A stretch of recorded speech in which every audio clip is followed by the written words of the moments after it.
Hello friends and welcome to my channel. Well, this morning we're going to work on the Cozy Star Quilt Along.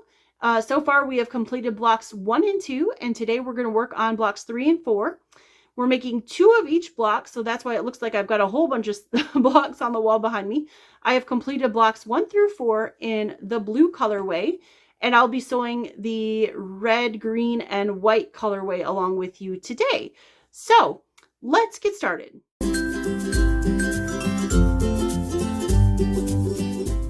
So here we are with block number 3. So I am going to work on step 1 and then kind of transition, excuse me, into step 2 all at the same time because they go together.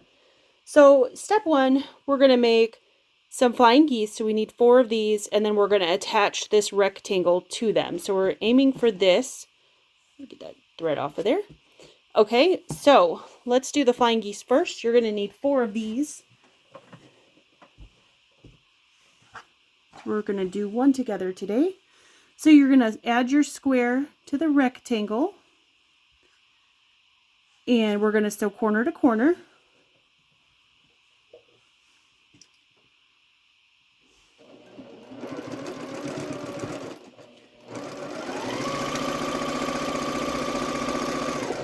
And again, you're going to make 4 of these per block. So I'm just going to trim a 1/4 inch away from the sew line. And we're going to give this a little press. And then we'll add the square on the other side. So we're just making a regular standard flying geese unit. But you're going to make 4 of these.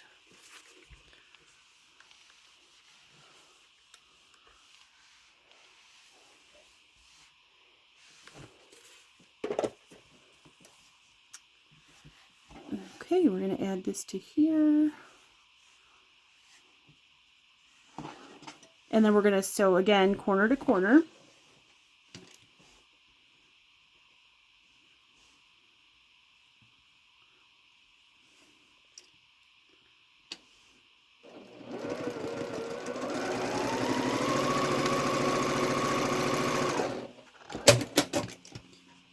And then we are going to trim again a 1/4 inch away from the sew line. Now you can do this with a rotary cutter and a ruler. I'm just doing this with scissors on camera just to save a little bit of time. And we're going to again press this out away from the red. I know we normally don't press towards light fabrics, but we're making a flying geese unit, so it's a little different.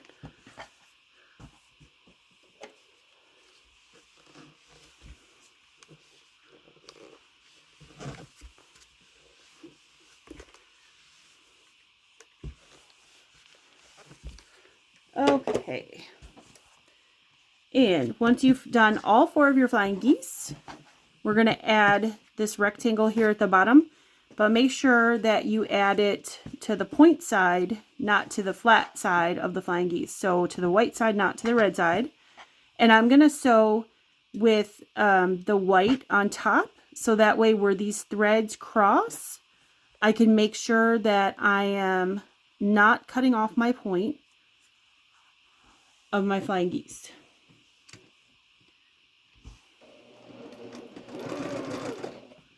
So sew with your standard 1/4 inch seam allowance.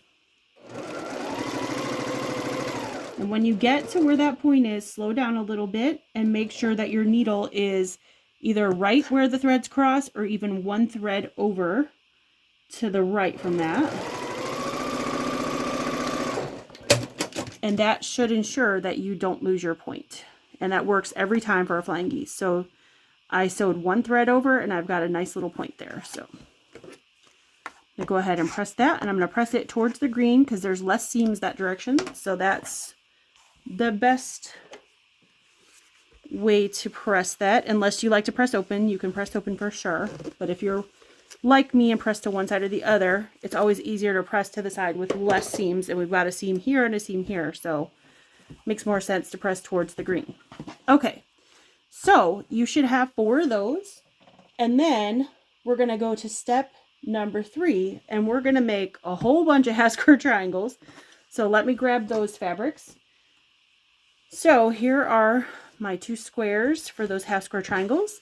This time we're going to do the 8 at a time method instead of the 4 at a time method. So the first thing I'm going to do is I'm going to lay my fabrics right sides together, and then I'm going to grab my marking tool, which I like the friction pens, but you can use whatever marking tool you like best. And we are going to draw a line corner to corner on this.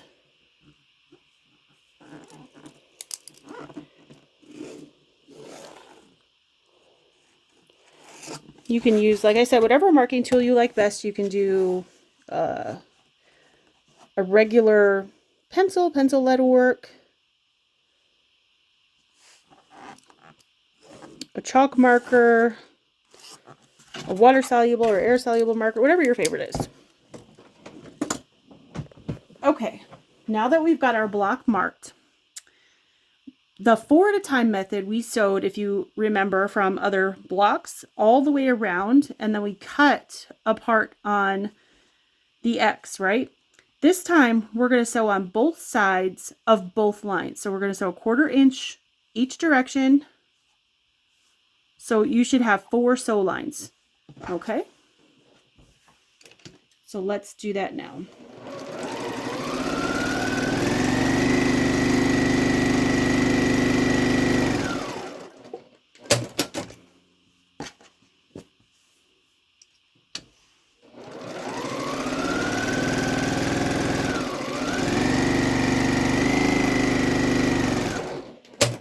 Now I size all of my pieces when I write the patterns so that you have some room to trim down your half square triangles, just in case, you know, when you stitch, you don't have the perfect 1/4 inch. So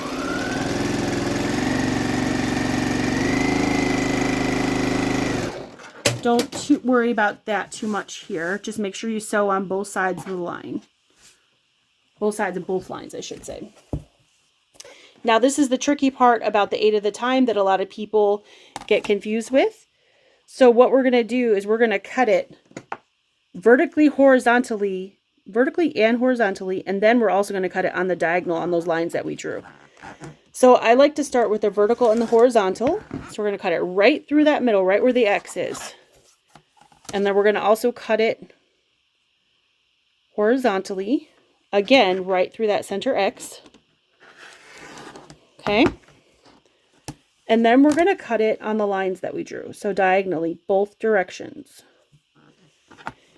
Now I like to cut it vertically and horizontally first because the fabric is not sewn together, right? Vertically and horizontally. So there's no fabric sewn here, none here. So I like to get those like that just moved while the pieces are still in place, because after that, if it's moved, we have lines on all the other squares. So we could always go back and cut those apart individually if we need to. Okay? So vertically, horizontally first, it doesn't matter which direction, and then on your drawn lines. So now I'm going to do the arduous task. This is my least favorite part about making half square triangles. I love half square triangles. I love patterns that use half square triangles because I like the way they look. I don't like the pressing and the trimming. Just because it takes time, right? So I'm going to go ahead and press all these. As you can see, I'm pressing towards the red. I'm going to press them with my iron, and then I'm going to trim them to the size that it states in the pattern. So I'm going to go ahead and do all this, and you guys can too, and then I'm going to come back and go on to the next step, step number 4 in the pattern. Okay, now that we have all of our half square triangles done, we're going to make our corner units, which is step number 4. So what we need to do is grab our solid red, our solid green, and then grab all those half square triangles and place them like this. All the red should be touching, the white should be touching the green. Now we're going to assemble this like a 4 patch, so easy breezy. So I'm going to go ahead and sew these 2 together and then these 2 together, and then we'll put those rows together to make our 4 patch block. And these are going to be our corner units.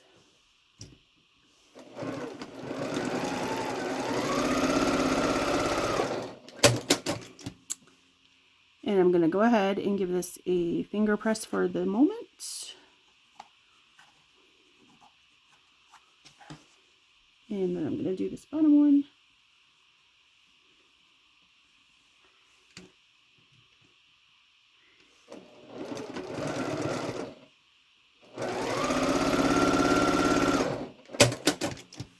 And I'm going to finger press this one.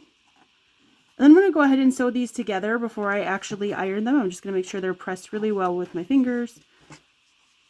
So make sure the whites are touching the green and all the reds are touching. And then we'll take this to the iron when we get this unit done. Now, don't forget, you're going to make 4 of these units.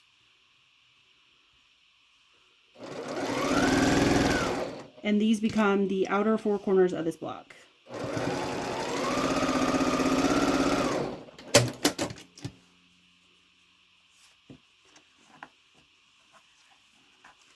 Okay, so that's what our unit looks like. I'm going to go ahead and give this a press, and we'll come back and we'll do the final assembly on this block. Okay, I've pressed all my corner pieces. Now, we should have some flying geese units that look like this. That green is going to go towards the outside in between 2 of the corner units to make our top row. Same thing for our bottom row, which I've already assembled. So it should look something like this. And then you're going to take your other 2 pieces like this, your other 2 flying geese pieces, and you're going to put them together with the center square, solid square that we didn't have to do anything to, except for cutting. And you're going to attach those or sew those to the center. So it's going to look like a square and a square, but we didn't actually make a square and a square, if that makes sense. So all your flying geese, the red part should be touching the green to make it look like a square and a square. So that we've got our middle row here, our bottom row, and so we just have to sew this together to make our top row, and then we can put all of our rows together. So what I'm going to do is I'm going to go ahead and sew the middle and the bottom row together.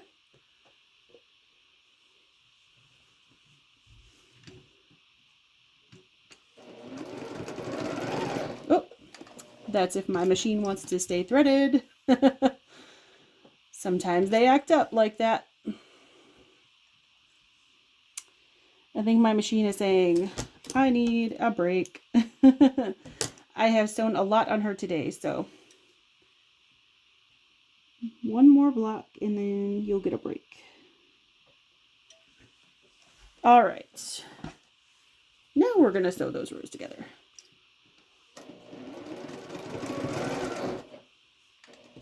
I think I've gone through, I think I'm on my 4th bobbin for the day because I've been sewing a lot today. So that's okay. And I'm hoping I don't run out on this bobbin before I finish these last blocks. Then my machine deserves a nice, good cleaning. I like to clean my machine really, really well. I always clean out the bobbin area every couple bobbins. But I like to clean her really well at least once a week because I sew a whole lot. So I take under here, take my needle plate off, that kind of stuff, and I clean it really well. So, all right. So there's half of the block, or 2/3 of the block done. I'm going to sew these bits together to create that top row.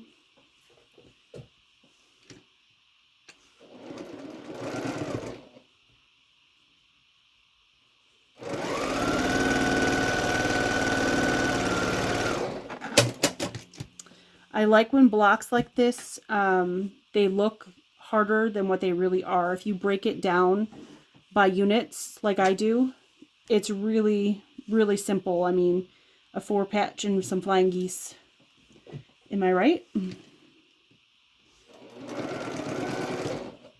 But you can impress people. They can look at it and go, oh, wow, that looks difficult. Oh, yeah. No, I'm just kidding. But that's one thing that I really love doing when I'm designing blocks and designing quilts is I like figuring out how to take complicated blocks and make them really, they look complicated, but they're really simple. That's fun for me. Because when I first started sewing, I probably would have been intimidated by a block like this because they look a lot harder than what they really are.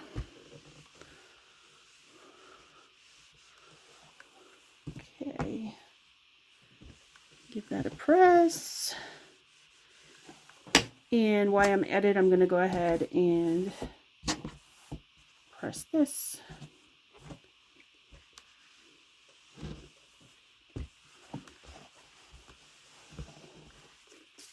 And that's going to need a little bit of magic juice.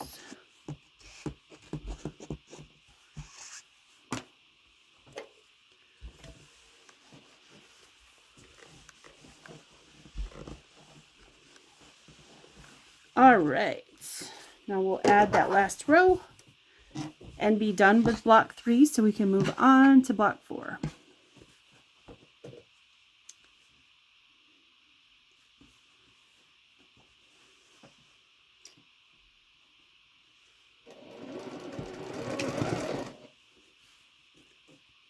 Now all these blocks should measure 12.5 inches square. Of course, that's unfinished. And unfinished meaning it's not been sewn into the quilt yet. And most of you probably know that, but every once in a while I get that question. And that's a perfectly legit question for new quilters. So anytime you see a pattern and it says 12.5 inches unfinished, that doesn't mean your block's not finished. That means it's just 12.5 inches before you sew it up into the quilt. And once it's in the quilt, it's going to be 12 inches finished. Because you're taking another 1/4 inch off of all 4 sides, so you're going to lose that 1/2 inch off the 12.5. Okay. Let's give that a press. Oh, I like the way that came out. It's pretty. All right.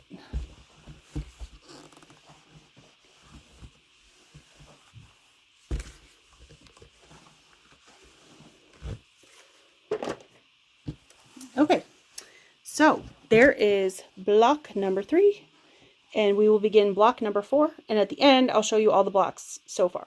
Okay, here we go, block number 4. So the first thing we're going to do is we're going to make some half square triangles, and we're going to do the 4 at a time method. So I'm going to lay these right sides together, and I'm going to sew all the way around the outside of this square, the whole perimeter, excuse me, a 1/4 inch all the way around the square. Okay? So that's the first thing we're going to do. Easy breezy.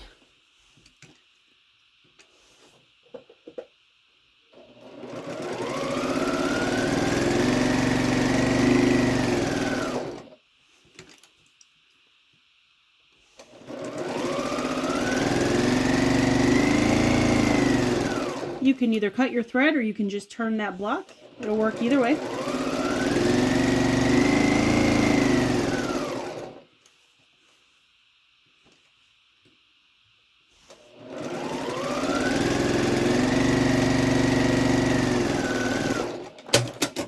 Alright, once you've got that sewn all the way around the perimeter, we're going to grab a rotary cutter and our ruler, and we're going to cut this corner to corner diagonally. So we're going to cut it that way, and then if you have a rotating cutting mat, that would work right now, or you can just do what I do and turn yourself, your rotary cutter, and your ruler. And we're going to cut it the other way, and that gives us our 4 half square triangles that we need for this block. And these are going to be the outside corners of this block. So I'm going to go press these, and then I'm going to trim them down. And the size that you need to trim them down to is in step 1 of this block. I'm not going to give that away here on the video because if you've got the pattern, you've got the size of the block. Okay. So I'm just going to go press these, trim them down, and I'll come back and we will work on step number 2. Okay, here are those half square triangles all trimmed down. I'm going to set those aside for now, and we're going to do steps 2 and 3. Now, for this one, for each block, you're going to make 8 of these pieces, but 4 of them are going to be a left-hand piece and 4 of them are going to be a right-hand piece. So what I mean by that is 4 of them are going to start in the top left. You're going to sew from the top left to the middle right. And the other 4, you're going to start on the right and you're going to sew down to the left. So we're going to do one together, but you're going to do, for each block, you're going to do 4 left-hand pieces and 4 right-hand pieces.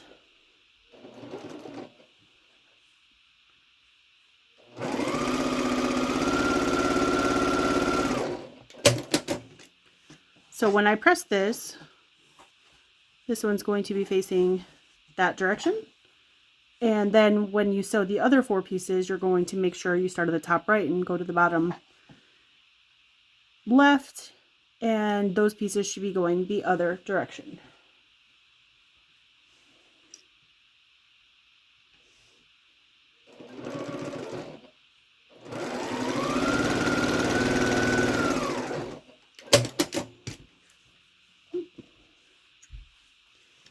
So just like this.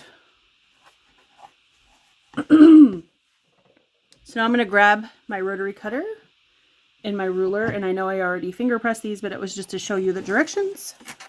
I'm going to go ahead and trim that excess away, and we're going to press these. So you're going to make 4 of each of these, and after you've made 4 of the right and 4 of the left per block, so this is the directions for one block, 4 left and 4 right, and you've pressed them, which is what we're going to do next. We're going to add the side pieces to them after you've done all of that. So let's go ahead and press this, and then we can add those side pieces, which is step 3. Like I said, I'm kind of doing 2 and 3 at the same time because they go hand in hand. So we're going to give those a nice press.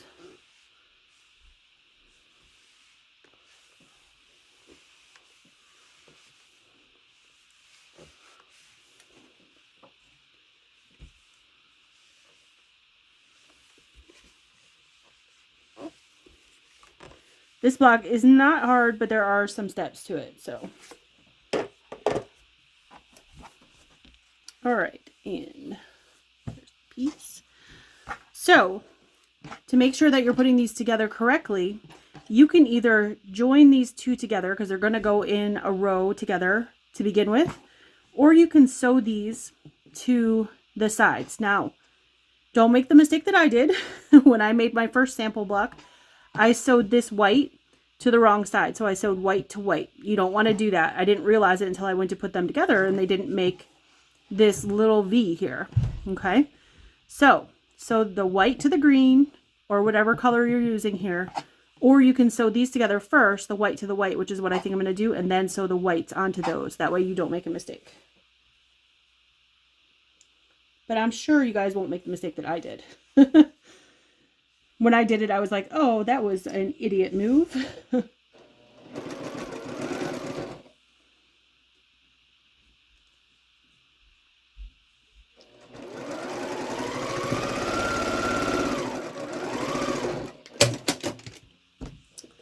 So now this should make a V. Yep, it sure does. So now I know my pieces are going in the correct direction. And you're going to need 4 of these. So you can go ahead and put all 4 together. And then add your white pieces to either side. The skinny white rectangles. Again, all the sizes are in the directions.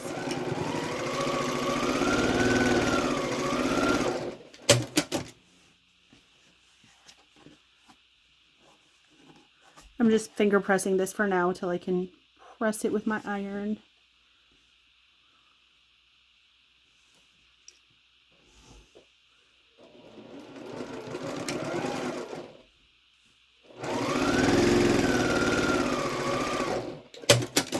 All right, there we go. So you should have 4 of these pieces.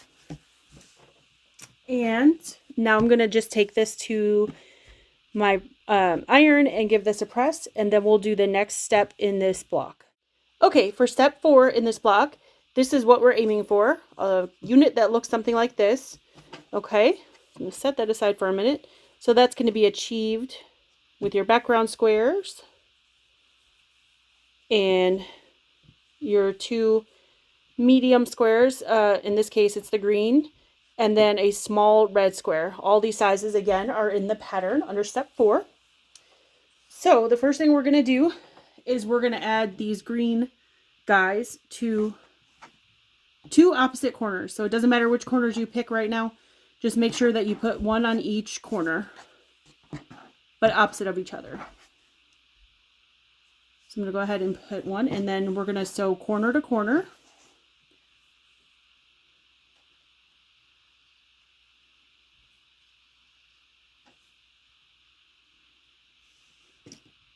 We're almost doing like a square and a square, but we're not putting squares on all 4 corners, just 2 opposite corners.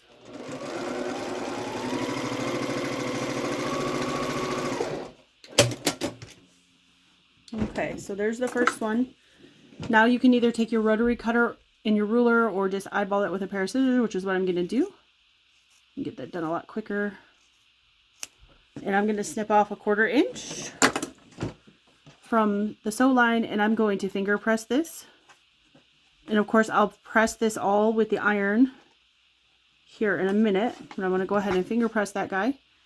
And then I'm going to sew this square on the opposite corner. Again, sewing corner to corner.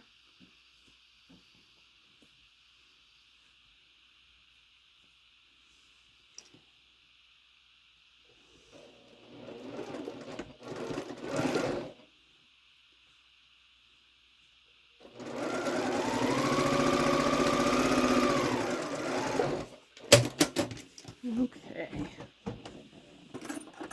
And again, I'm just going to go ahead and snip this with scissors. It's probably a little bit bigger than a 1/4 inch, but that's okay. All right. I'm going to finger press this. And then I'm going to pick one of the corners that's still exposed, one of the white corners, and that's where we're going to put a red piece. Okay. Which whatever color it is for you based on your color choices. We're going to add that red piece right on top of the green and through the and on the white, and we're going to sew corner to corner.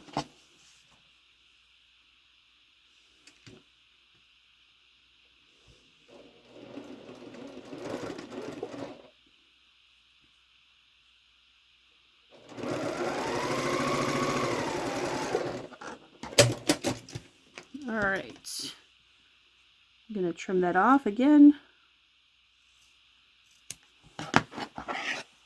And I'm going to give this a finger press. And then we're going to press this really good with the iron now. Give it a shot of magic juice. All right. And I'm going to grab my iron. So you need to make 4 of these pieces.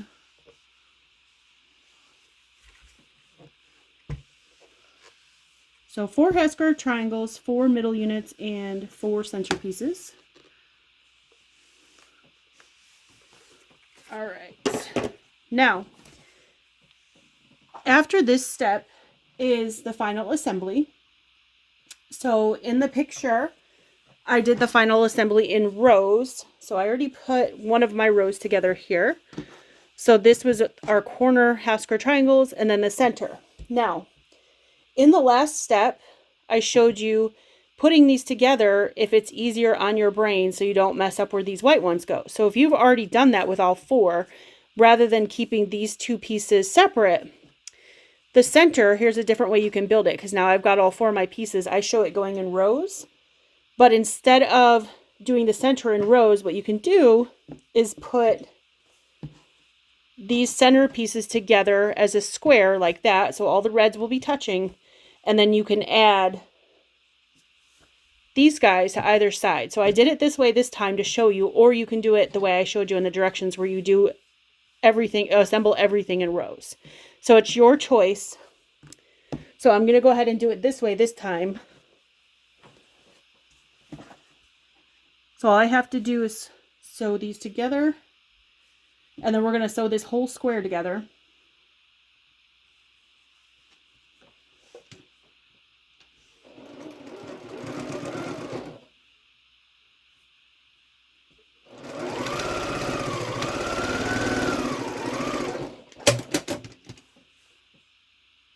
Okay, and if you're going to sew it together as a square, make sure that these are pressed in opposite directions. So this bottom one here is pressed to the right, so I'm going to press this top one to the left.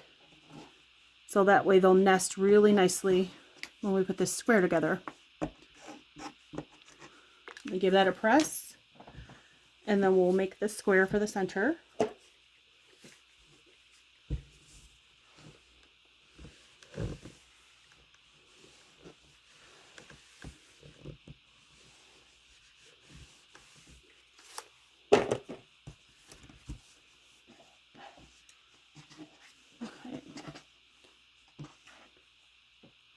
Now I'm just going to take this piece and lay it on top of this one, making sure that those centers are matched up. And we're going to sew those together.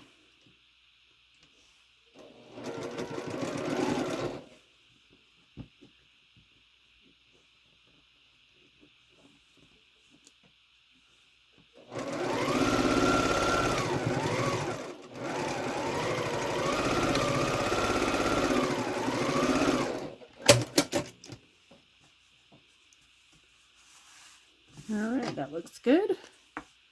Just going to give this a press. Now the center gets a little bulky, so you can either press it one direction or the other, or you can press it open if you're somebody who likes to press open. I don't press it anything open unless I feel like I absolutely have to, just because it does weaken the seams a little bit down the road.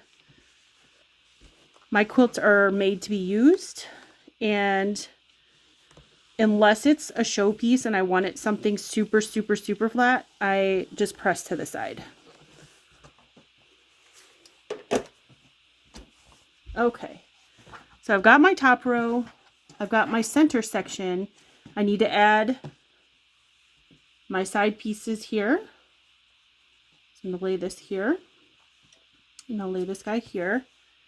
And then we have our bottom row, which is going to be the same as our top row, and I've already assembled that as well.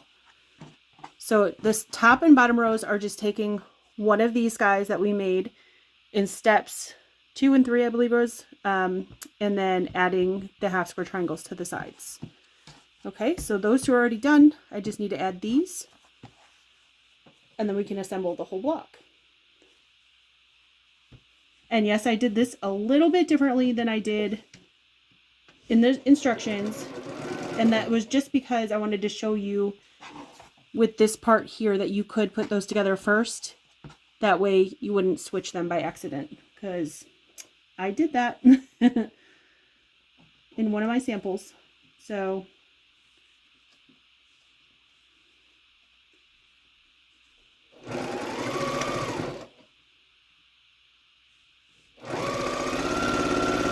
it was interesting that I did that, because it just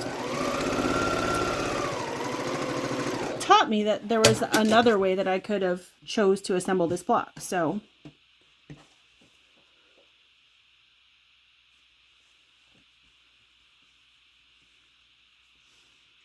now don't forget to send me pictures of your blocks. You can either put them in the Facebook group, which is what I prefer because I can find them easier if they're all in one spot. Or you can email them to me if you don't have Facebook, because I know some of you out there do not have Facebook, and that's perfectly fine. And if you are not a member of the Facebook group, I have it linked down below in the description box below this video, so you can go ahead and join. Love to have you. And then we can see all your progress and see your fabrics. I'm loving seeing the fabrics that everybody's chosen. Some of them are very different things than I would have chosen and never would have thought of, but I love them. So I'm really excited to see some of them. So next week in next week's video, I will show you guys some of the blocks that have been submitted so far. And I will pick 2 random winners for a prize for participation so far out of the blocks that have been submitted. So that counts also if you email them to me. So if you don't have Facebook, but I will show them here on my channel. So you have to be okay with that.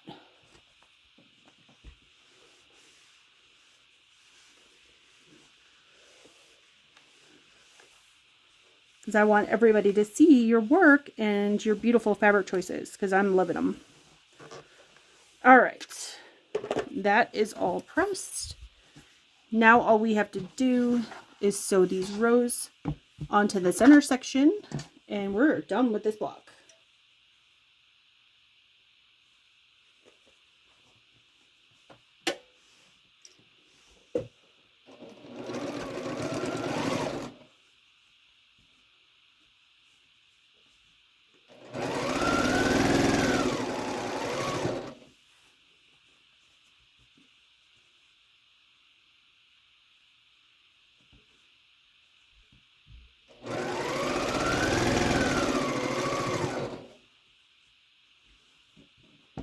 And the Facebook page is also another good spot to reach out if you need help with anything, whether it's this project or any other project. There's always amazing people in there that read your posts that are willing to help. So if you get stuck on something, have a question on something, like I said, whether it's this project or another project, great resource. There's some wonderful people in there that are always, well, everybody in there is wonderful, but there's always people ready to help answer questions if you have a question. So I really love the quilting community because I feel like people support each other, which is what I wish the entire world would do for each other. But beggars can't be choosers, I know.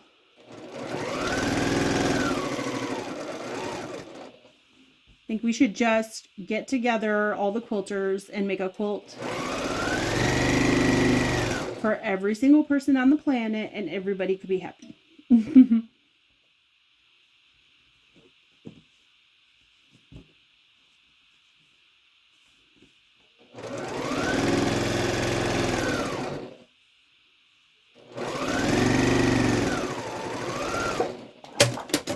All right. So there is block number 4 finished. I just need to give that a press, and I'll come back and I'll show you all the blocks so far. Well, thank you so much for sewing along with me today. I hope you enjoyed that. I hope it helped you get through the blocks. These blocks aren't as hard as they look, I promise. They're just, if you break them up by units the way I do, it's really, really easy. Okay, so we're going to go through blocks 1 through 4 so far. So this is block 1. And of course I have the blue colorway hanging on the wall behind me, as I mentioned earlier. But with these sort of Christmassy colors, they're a little bit easier to see the contrast. So that's block 2. And here is block 3, which we made today. And block 4. So you all need to be making 2 of each of these blocks. I am making 2 of each of the blue blocks, but I'm only going to make 1 of each of these guys, and I'm going to make it into a smaller, like, couch quilt, because I don't need 2 larger quilts. So keep those pictures coming, posting in the Facebook group. I've been loving seeing all of your fabrics and your beautiful blocks.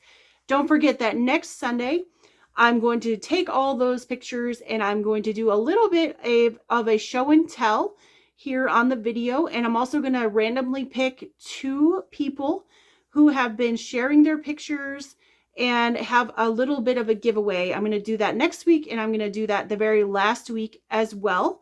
So I've got a few prizes for some of you.